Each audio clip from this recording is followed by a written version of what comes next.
Welcome to the Creation Today Show, where we bring together interviews with experts and solid Bible teaching. Your host, Eric Hovind, affirms the ultimate authority of God's Word, the truth of creation. All right, Kung Fu Creationist Matt is going to kick us off here. Dude, Donny, Matt, this is game-changing. This literally flips the narrative completely upside down on what they've been trying to say. And it reminds me, guys, and maybe Matt hit on this before you go Kung Fu against evolution here. It kind of reminds me that's all evolutionists have is lies and manipulation. And real science constantly confirms the Bible. And it's frustrating that they won't they have to lie and deceive in order to believe the evolution worldview. That's really, really frustrating. Absolutely. That's why I say without lies, evolution dies. Oh, steal that. Oh, guys, tweet that. Quote Matt Nailor on that. Amanda, that is a good one right there. Quote, I want that on my Twitter feed soon. That is beautiful. Without lies, evolution dies. Yeah, you're going to see from my presentation where it's used multiple times, even from Charles Darwin himself, and how it just passed on and people forgot about it because we're kind of a species of amnesia, right? You ask a kid today, what do you think of those Burt Lancaster movies from the 60s? They go, who's that? They have no idea who you're talking about. So the same thing. We forget about the original predictions that were made by evolution. And why is there a nested hierarchical pattern? Do you know why there is? Guess what? It's a creationist prediction. It has nothing to do with evolution. And we're going to go over that when it's time, whenever you're ready. Awesome. Hey, I'm ready. Donny, are you done? Can you stop sharing screen and let Matt be able to share his? Yeah, if I could, Matt, let me take 30 seconds and go to the nested hierarchy section, and then we'll transition to you and destroy that argument. And so just to wrap up, Eric, this section on function with the ERVs and also the solo LTRs, again, pointing out that they serve as binding sites for initiating or enhancing gene expression, functional stretches of DNA. We could go over paper after paper here.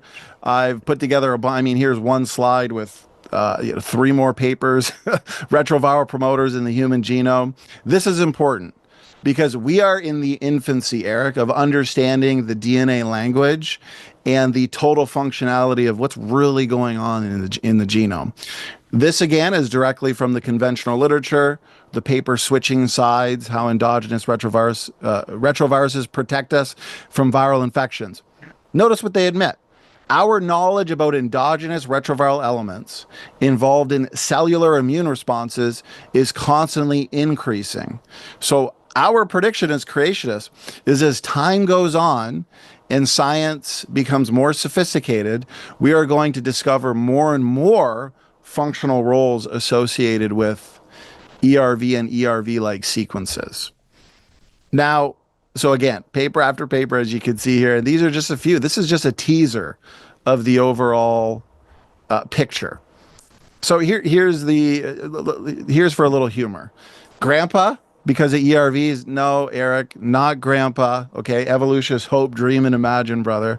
But what about nested hierarchies? Okay, so the argument is, well, why do we share more ERVs with chimpanzees than we do with gorillas and orangutans and monkeys and dogs?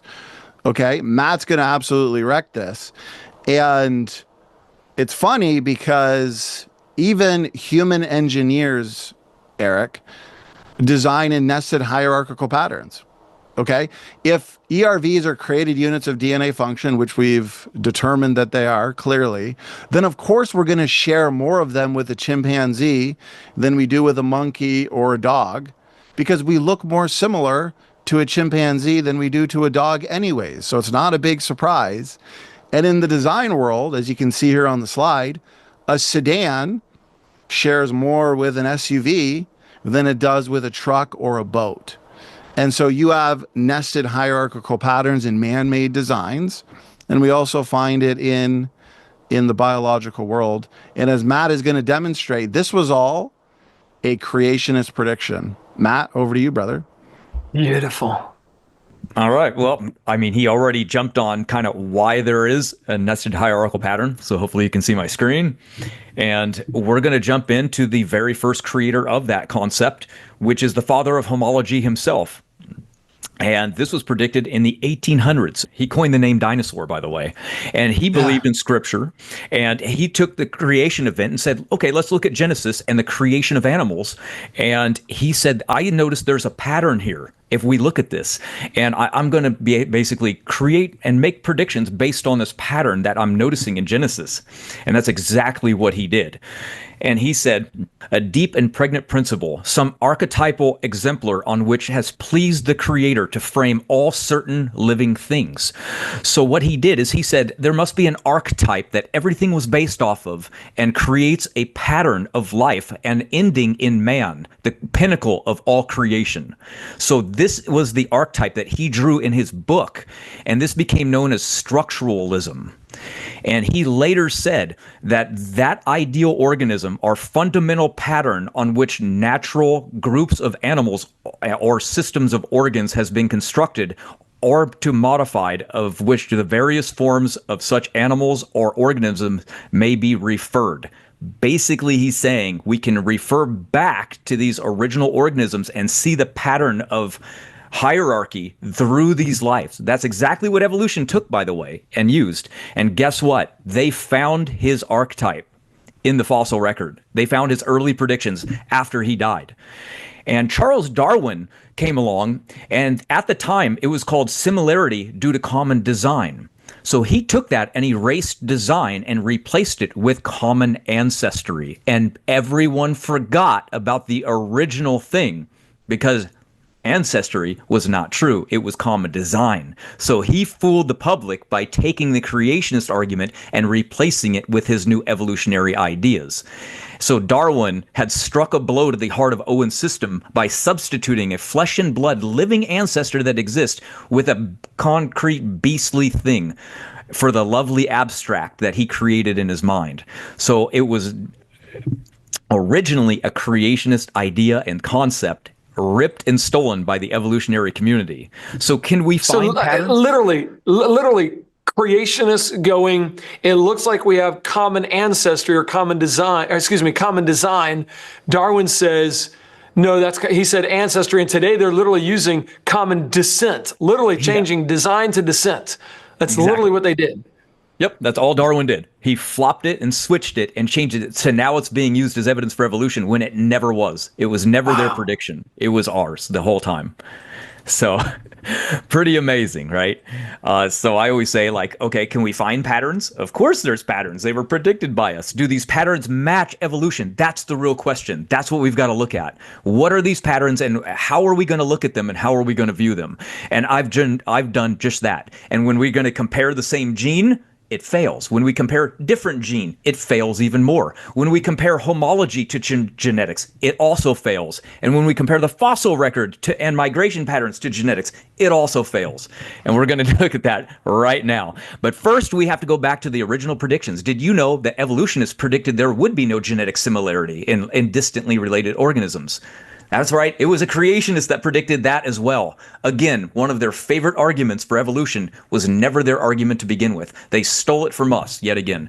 This goes back to the 1960s, and he said the search for homologous genes that are shared, similar, would be quite futile to find them, except in very close relatives. Why? Because the rate of mutation scrambles this. So if you get scrambling over hundreds of millions of years, the scrambling would share no genetic similarity at all.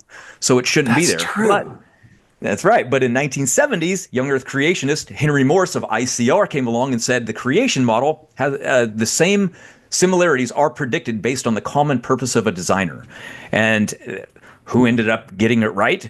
Well, now we know that no biologist, the evolutionists admitting yet again, no biologist had even the foggiest notion that such similarities could exist between genes of such different animals. But it was inescapable and stunning, meaning they were shocked to find the exact opposite of what they had predicted to be true. So young Earth creationists win again. But again, we don't see that today, right? They ignore that. Now they use this as evidence for evolution. It never was. It was a complete farce that they stole yet again. So now we're going to jump into looking at comparisons, right? We want to be able to compare something. why about these patterns. So let's start by comparing just a single highly conserved region, which is called cytochrome C. It's their favorite. It builds their trees that you notice. So when you ever hear an evolutionist come along and say, look at this pattern, did you know that you're related to a chimpanzee by 98.9%? Where does that come from? Where does that number come from? Comes from cytochrome C. So that's what we're going to look at now. So do we find that you're related to this common ancestor and then a chimpanzee? Let's find out. We're going to go right to the secular literature itself and look at cytochrome C. And lo and behold, it breaks down after just 3.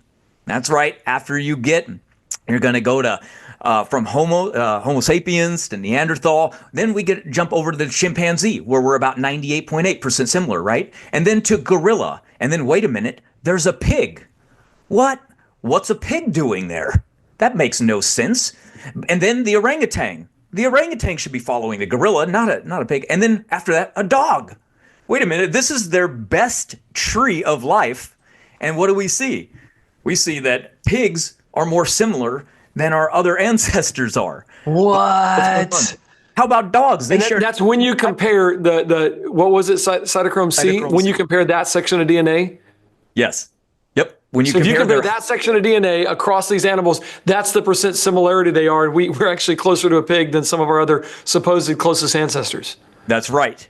Exactly. Well, Matt, I got to tell you, that explains a lot about some of the women I've seen. Okay. I mean, I probably shouldn't have gone there, but anyway, go ahead. Yeah. So we noticed that pigs have a higher genetic similarity when looking at the cytochrome C to build their tree. You notice, so their favorite region, only when you cherry pick a single one and you decide to only look at that one, it's already broken that chain that quickly. And we haven't compared anything yet. This is their favorite region, and within just a few steps, it's broken.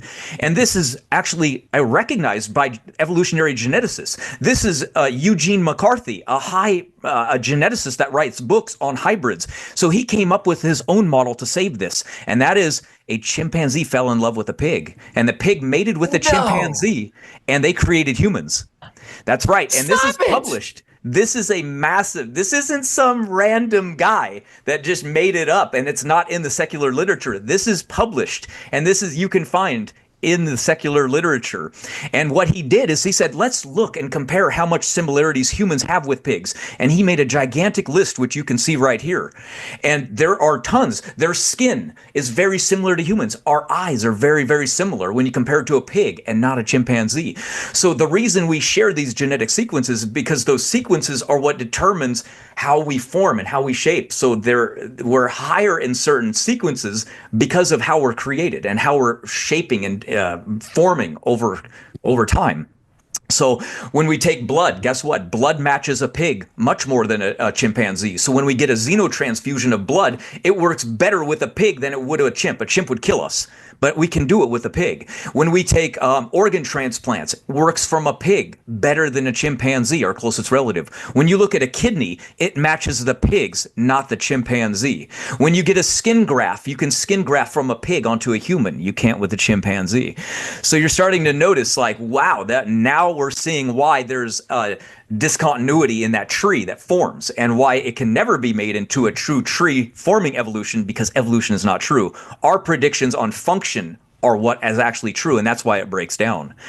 So here's another one. When you compare cytochrome C, they found that when you compare it with a marsupial, a kangaroo, we're actually more similar than we are to even another mammal, which is a horse. That was discovered in the 90s. Amazing, right?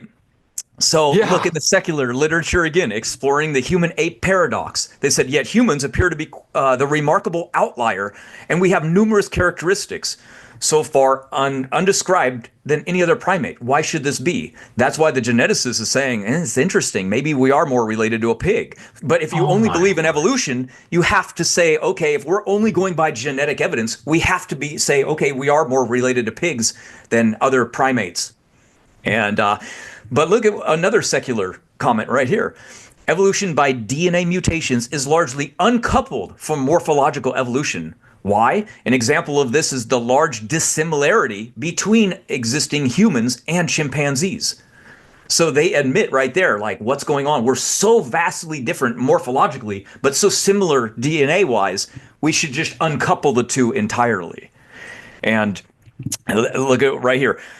Unless grounded in a testable hypothesis, these are no more than just so stories looking at human evolution. Yeah. They kind of admit that. So what are they talking about? Predictions. They failed on their predictions.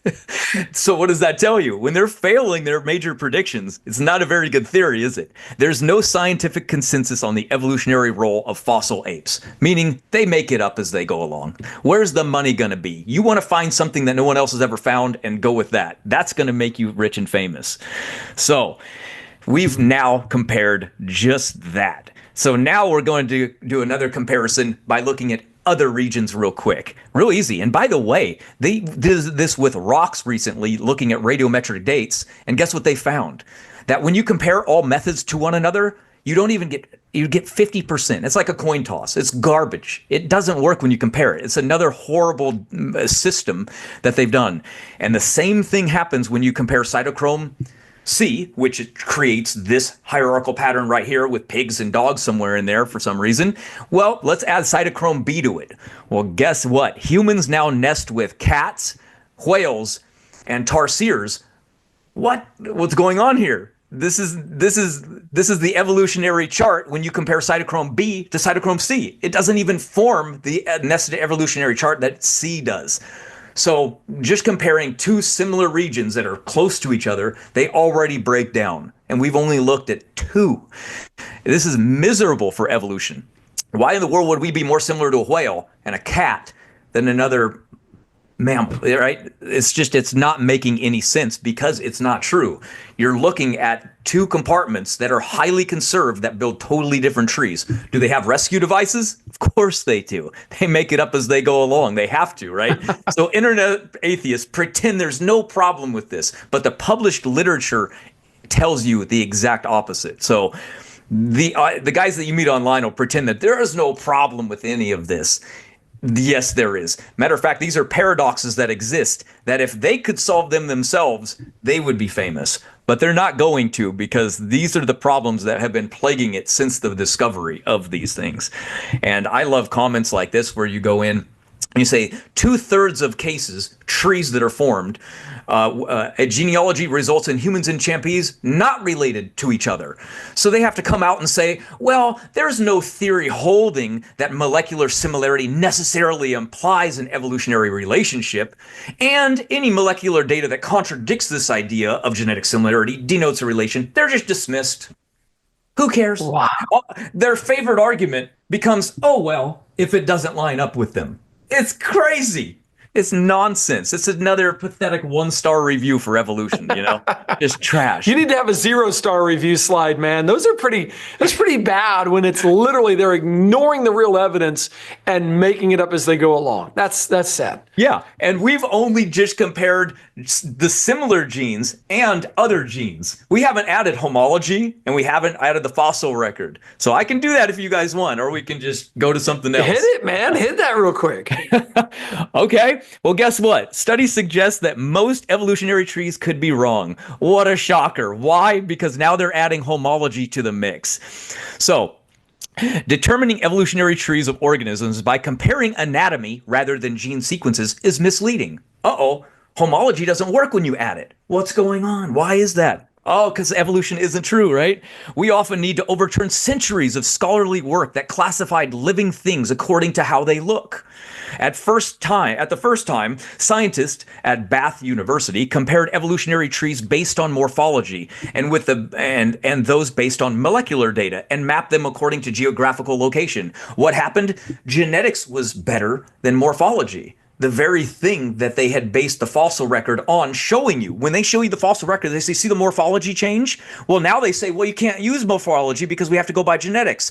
Make up your mind. You can't even, now you can't use your fossil record. You use your fossil record as your best evidence. Now you just said you can't use it.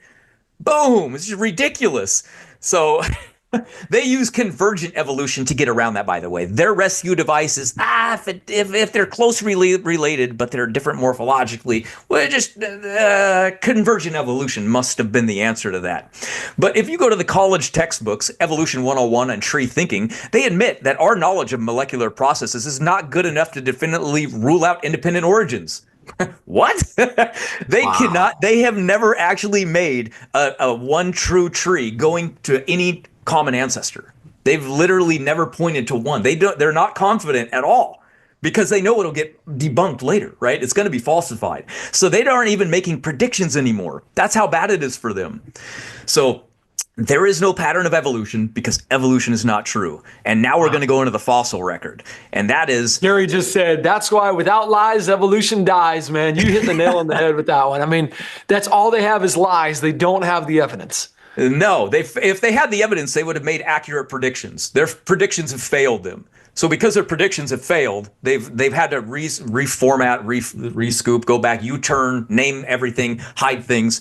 Like Darwin plagiarized natural selection. The only thing he's really famous for, he plagiarized it from a creationist named Edward Blythe and Patrick Matthews. It's in books that you can read. He went in and just stole the idea. It's the only thing that he actually got true. He stole that too.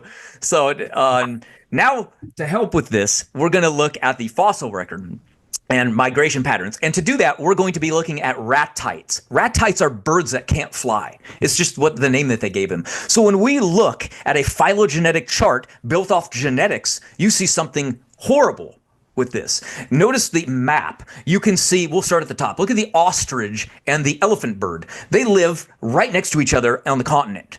The elephant bird right off the island of Africa, and ostrich live in Africa. So genetically, they should be identical. Look at them. They're on the opposite sides of the chart. They're the least similar than any bird. But how? They can't fly. They have to be migration related. So how in the world can they be the most distantly related when they can only migrate and they're found in the fossil record next to each other? Something is wrong. And we can compare all of them together and you'll notice the same pattern. Anywhere you go on the map, like look at South America, the ray is right next to the tinnimus, and you can see on the map, I drew another arrow next to them. They're not connected to each other. They're not the most similar. It's connected to the moa, which is on a totally different continent. Yeah, here we go. They're off the coast of Australia in Tasmania. What? How are they related? They're as far away from each other as you can possibly get on the map, and yet they're the most related. So evolutionists now have to say, well, they probably did fly at one time. They got to the island and lost their ability to fly. Oh, you mean the thing that you have no evidence for in the fossil record or any story? Oh, yeah, okay, that sounds like a great story. So they can just make it up. The explanation is the one that has zero evidence. How convenient, right? Yeah. And look, they admit this in the secular literature. Look, it was a real surprise that the elephant bird was more closely related to kiwis. It was completely unexpected, unpredicted. Could it be that it's not true and that's why?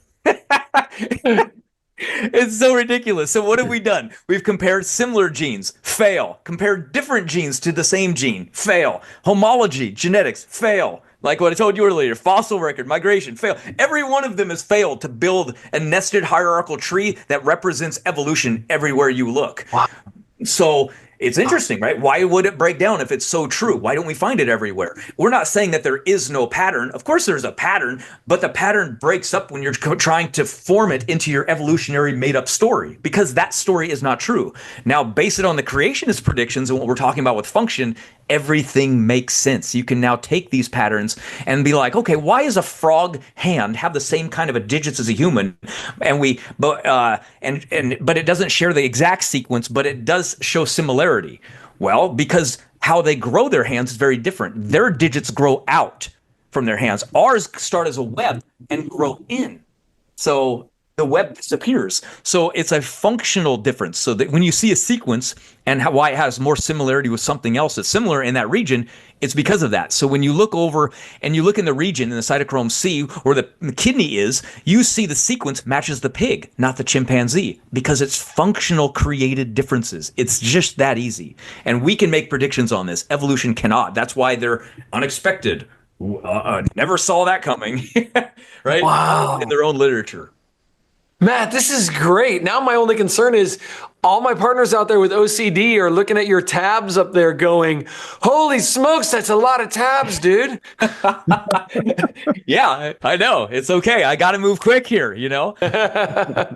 So I always say, if we're going to do a comparison, we explain genetic diversity better. We explain phenotypic diversity better because of Noah's flood, everything getting off the ark being related. It would disperse and we would have all equal phenotypic diversity between us. That's exactly what we see. We don't see this hierarchical pattern where man evolved in Africa for millions of years and then branched out and only filled up the world lately, where Africans have more diverse phenotypic diversity. We don't see that.